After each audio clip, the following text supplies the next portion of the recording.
राधे राधे। जय श्री कृष्णा। वरथनी एकादशी व्रत कथा। भविष्योत्तर पुराण में श्री कृष्ण और महाराज युधिष्ठिर के मध्य संवाद वैशाख मास के कृष्ण पक्ष में आने वाली वरथनी एकादशी के महात्म का वर्णन आया है। एक बार युधिष्ठिर महाराज ने भगवान श्री कृष्ण से पूछा, हे वासुदेव, वैशाख मास के कृष्ण पक्ष में आने वाली वरथनी एकादशी से क्या फल प्राप्त होता है और इसका महात्म्य क्या है। भगवान कृष्ण ने उत्तर दिया, हे प्रिय राजन, इस एकादशी का पालन करने से इस जन्म और अगले जन्म में भी सौभाग्य प्राप्त होता है। इस एकादशी व्रत के प्रभाव से व्यक्ति सभी पापों से मुक्त होता है, साथ ही वास्तविक आनंद प्राप्त करते हुए वह भाग्यवान बनता है और जन्म मरण के चक्र से मुक्त होकर उसे भगवान की भक्ति प्राप्त होती है।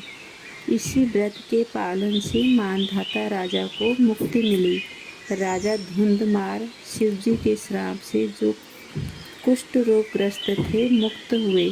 केवल वरथनी एकादशी के व्रत से 10,000 वर्ष की तपस्या का फल प्राप्त होता है तथा सूर्य ग्रहण के समय कुरुक्षेत्र पर 40 किलो स्वर्ण दान का फल इस व्रत को करने से प्राप्त होता है।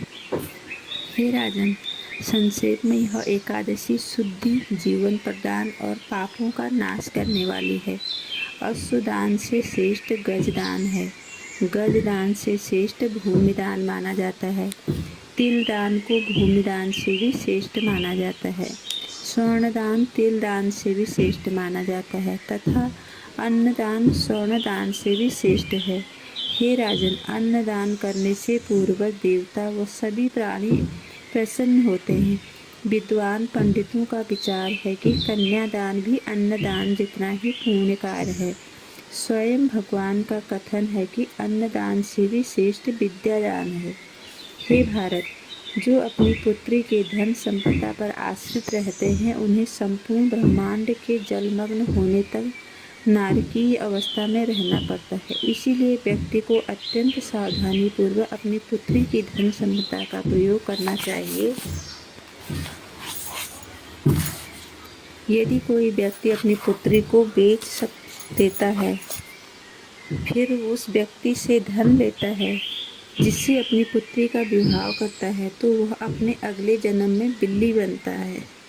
अतएव यदि कोई व्यक्ति आभूषणों से सुसज्जित कर अपनी कन्या का दान देता है, तो उसे स्वर्गलोक में यमराज के मुख्य सचिव चित्रगुप्त द्वारा भी अवर्णित पुण्य प्राप्त होता है। ऐसा ही फल वरथनी एकादशी के व्रत के पालन मात्र से सरलतापूर्वक प्राप्त हो जाता है।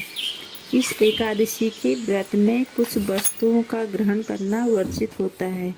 कांसे के बर्तन में भोजन ना करें। मसूर की दाल, हरी सब्जियां, मटर का सेवन ना करें। अभक्तों के हाथ का बना हुआ भोजन ना करें। दशमी एकादशी के दिन मैथुन वर्जित है। पान ना खाएं। दंत भंजन ना करें। प्रजल्प से बचें।